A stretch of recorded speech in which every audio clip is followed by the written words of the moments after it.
Hey, Peru team, Pastor Trent and I here, and today we want to talk about calling. Pastor Trent, when it comes to just the Bible and missions, what does it say? Yeah, concerning calling to missions. Jesus says, we all know this, go into all the world and preach the gospel to every creature, right? Mhm. So the idea of, am I called to share the gospel with everyone is yes.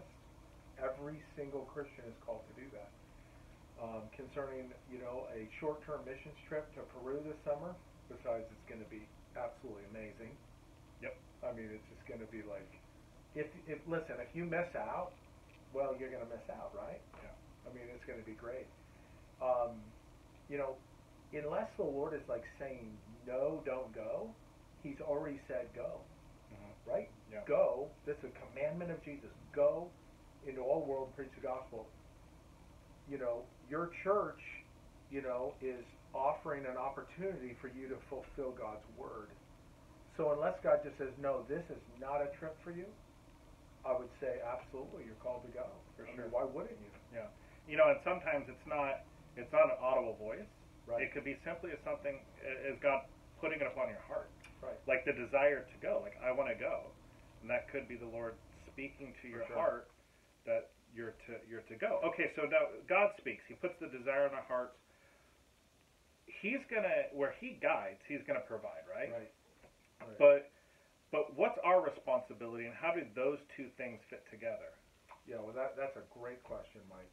Because we've heard that phrase, and we learned that from our pastor. Mm-hmm. Where God guides, He provides. But sometimes you get the idea where, okay, well then if it's God, I'll just, He's just going to drop money out of the sky. Yeah. Okay, maybe we don't think it's out of the sky, but I'm going to check my mailbox every day, and certainly all the money's going to be there. And then if it doesn't end up that way, well then maybe God hasn't called me to go. Yeah. If I lived my life like that, Mike, I would never do anything for the Lord. Yep. And I believe wholeheartedly that if God wants you to go, He's going to absolutely provide for you. But we're also called to be faithful. Yeah. To be faithful even in the small things. And so, I think what's really important is to understand that faithfulness and, to work hard. I mean, the scriptures, that's another thing, like God calls us to work hard. He calls us to give of ourselves. Mm.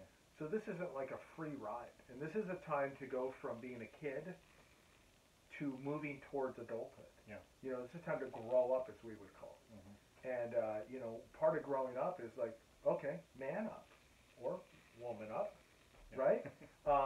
And do something. I can remember when my kids, were going, Brooke, I mean, she, babysat and saved and saved and saved, and she prayed and she talked to me about it and asked God, Dad, how can, you help me? What are the things? I mean, I found jobs for her. Of course, all of my boys have mowed the lawn. Yep. I didn't make Brooke mow the lawn. But and I watch this, Mike, through the kids that I see that are diligent, they all go. Yeah. God provides. Yep. Yep. And through part of His guiding is that He's opening doors for them to work. Opening doors, maybe you have a job, saving some of that money. Yep. Sacrificing. I mean, what's the point of going and doing missions if it doesn't cost you anything? Yeah. What was that story, Mike, of David's men, remember? David in the threshing floor of Verona, he says, I will not offer to the Lord from that which costs me nothing. Right. Such an amazing, because Verona was going to give him the property, give him all the implements for the sacrifice and everything for free. And David's like, no, I'm going to buy it for a price, a fair price, because I'm not going to offer to the Lord from that which costs me nothing. Yeah. Wow. Such a cool, powerful story. And that the idea of faithfulness is not just for this trip, but this is discipline for your entire life. Right. Right? Of being faithful to do and being diligent to do what God has called us, not just because we're going on a missions trip, but just every single day of our life. Mm-hmm. This Christianity, it's a long path of faithfulness. It's just waking up every day and being faithful to the Lord for what you're supposed to do that day. and working hard, being diligent, and what a message for the youth of our generation of a call to faithfulness, a call to discipline, and to step out and put their hand to the plow. Our culture, our society lowers the expectations on them so much, and our heart, as a church, as pastors, is you guys are phenomenal. You guys have so much potential, so much in front of them to reach their generation and to reach the nations. And we want to free you up and let you go. Just let you soar and run for Jesus. Amen. Amen. So awesome. Yeah. So they're faithful. Now you donate to somebody, on the team.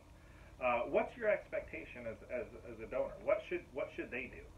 Well, I definitely, if I'm going to take my money that I've worked hard for and I'm going to give it, I'd like to know what it's going towards. Mm-hmm. I'd like to know, did you get the money?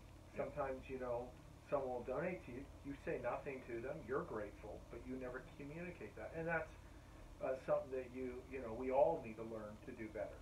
Mm-hmm. But especially you guys, and at that face-to-face, if it's a person that's in your life, in the church, that face-to-face is so important, And it's nice, if you wrote like a handwritten card, not a text, not an email, but an old-fashioned, handwritten card. It communicates so much. Yeah, just a simple. You can buy a stack of thank you cards at the 99-cent store, and you just fill it out and just say thank you and hand it to them. And just, hey, thank you so much for supporting me. I really appreciate it.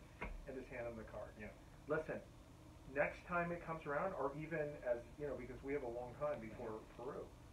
Because I think that the kids should be doing more than one newsletter. Yep. So it's your initial one.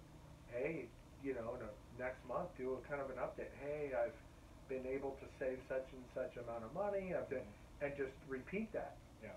So now I'm like, that kid, he still needs a little bit. Man, what a great kid. Mm-hmm. And these are the things that really move adults. Yeah. They recognize those things. I'm gonna give him some more. I'm gonna give him another $50. Yep. Yeah, and so just by way on the practical side is every 2 weeks I've asked our accounting department here to give me a report that I can pass on to you guys that'll show you your donors and how much you have, so that every 2 weeks you can be up to date with sending thank you cards. Yep. And of course, at any time you want to get an immediate update, you just let us know and we'll let you know, because thanking your supporters and donors is just massively important. One, it's the right thing to do. We should be doing that because they gave, and we owe them a thank you. That's just responsible and having integrity and character and all of that. And also it eases the person of did it go to their account? Did they get it?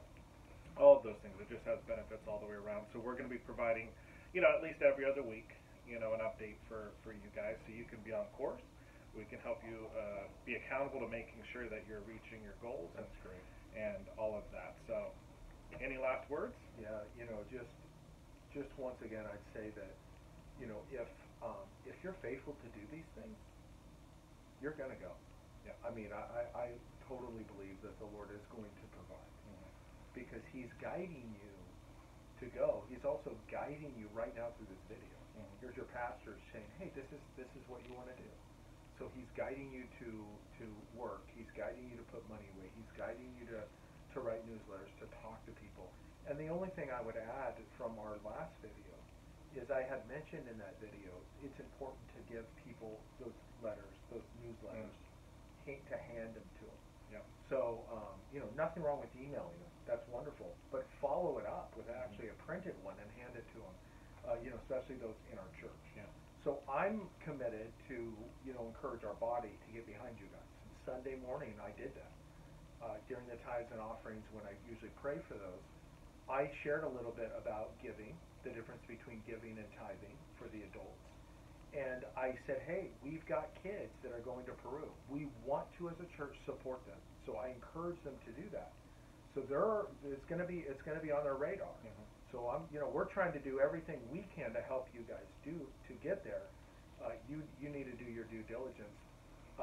So I would really encourage you to look someone in the eye. If it was me handing you newsletter. Hey, Pastor Mike, God's giving me a great opportunity to go to Peru. I'm so excited about it. Yep. Here's just a little bit about my trip. Just pray for me, would you? And if the Lord leads you to support me, I am trying to raise money. Yeah. And hey, I'm available to work at your house. You were telling me earlier that Malachi got a call from David Wilkinson in our church, and come on over and put him to work and wash cars, and that's awesome. Yeah. Because that's what I want to see, and I'm going to encourage the church to do that. Yeah. So. Because then you also get a little discipleship, for sure, from them, and create relationship, and that's what all this is about. Yeah, and most of you are millennials, are teenagers, and what Pastor Trent's trying to communicate is understanding the generational gap. Yeah. What's acceptable to you guys in a text message and an Instagram post and stuff is not acceptable to the older generation, and frankly, the ones that have the money. They've got the money. Let's just get real. And so you guys stepping out of your comfort zone to approach the adults in a manner that they're going to respect. Right. And they're going to look at and go, wow, that young man, that young lady there's something about them that they had the boldness to come and hand deliver me a note. I got the email, now I got the note. They shook my hand. They said thank you. Yeah. They were upfront. They were honest. They communicated that's going to communicate to the older generation in a way that they're going to respect you, and they're going to make sure you get to Peru. And let me just say to that point, what a great point Pastor Mike makes about your culture and their culture, because that's missions. So you're going to go to Peru. One of the biggest things we're going to be dealing with in training is they don't think like you do, and that doesn't mean they're wrong and you're right. It means they're different. You both function in different ways.